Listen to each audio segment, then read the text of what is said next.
It's absolutely jam-packed at Richmond Park for this clash of St Patrick's Athletic and Bohemians in the SSE Electricity League Premier Division. The last time these two met on the date, October 14th, it was in 1983, and it ended in a stalemate with a scoreless draw in Dalymount Park. Realistically, the same won't do for the Saints tonight, who are 1 point behind Dundalk in the race for third position with 4 games to go. Just needs to be a little bit more certain about his distances there, Barry Cotter. Declan McDade made 7 Scottish Premiership appearances for Dundee last season. Atakayi in again, trying to beat Feely in a foot race. Atakayi! What a finish! Fantastic from Serge Atakayi, his 3rd league goal. And early in the game, it's a big, big boost for St Pat's.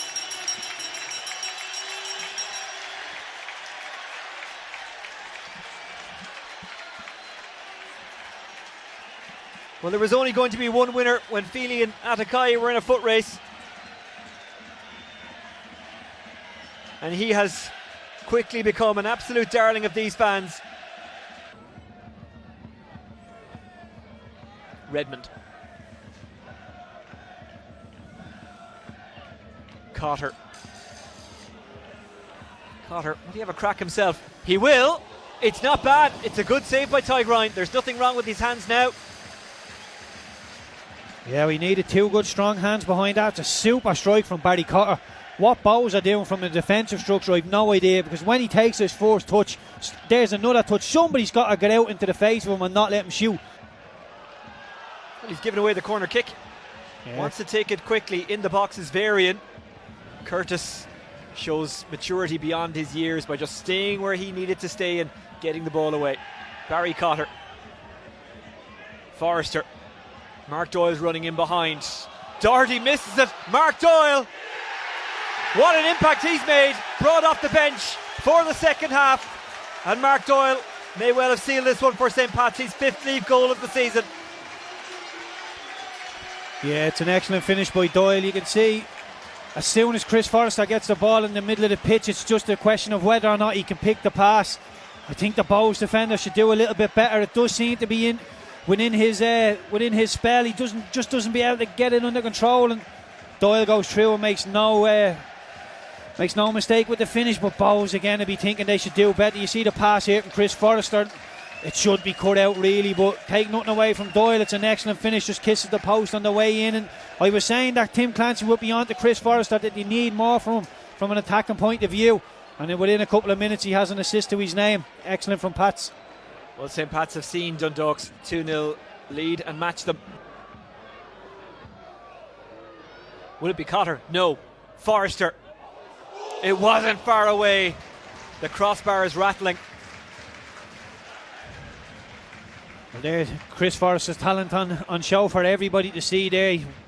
Such a hard ball to strike. You see that it's almost like the Ronaldo technique when he hits it flat-footed, gets the ball to move in the air, it goes up and down.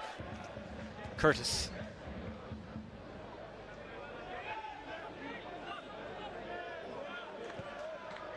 When I was 16, I couldn't even get in the under-16 team.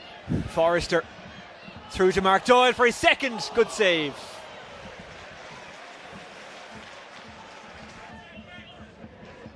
Some of the Bohs supporters, as we've just seen, have had enough. They're making their way out of the ground if they possibly can. Doherty's attempt to cross, blocked by Mark Doyle. Falls for Feely. Just bounced away from Timmermans. Varian again came to him just outside the box but couldn't get it out of his feet. He did well to win it back there, then lost it to O'Reilly.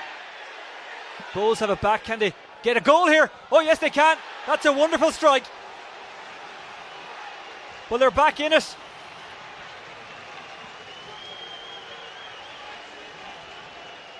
James Clark yet again.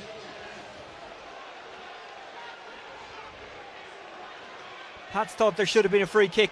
Clark played on and placed it beautifully. Rogers just a spectator like the rest of us. Bohs back in the game. Well, what a finish from Clark. The Pats players are saying there's a foul on O'Reilly in the build-up.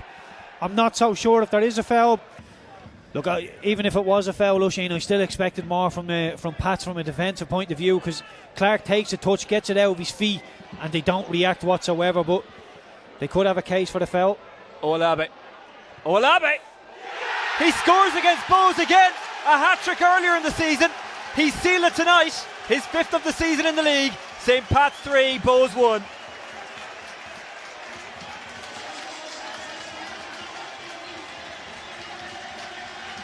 Well, should the keeper have done better? I think the answer is yes. Yeah, that's the first thing that came into my mind, though, Shane. When Tunde Obalabi hits this, it goes straight down, it hits the back of the net in the middle of the goal, and when that happens, you're usually looking at the goalkeeper. You know, if it's in the corner, you can say fair enough, but you see Tunde here just moves the ball out of his feet. You know he's going to hit it.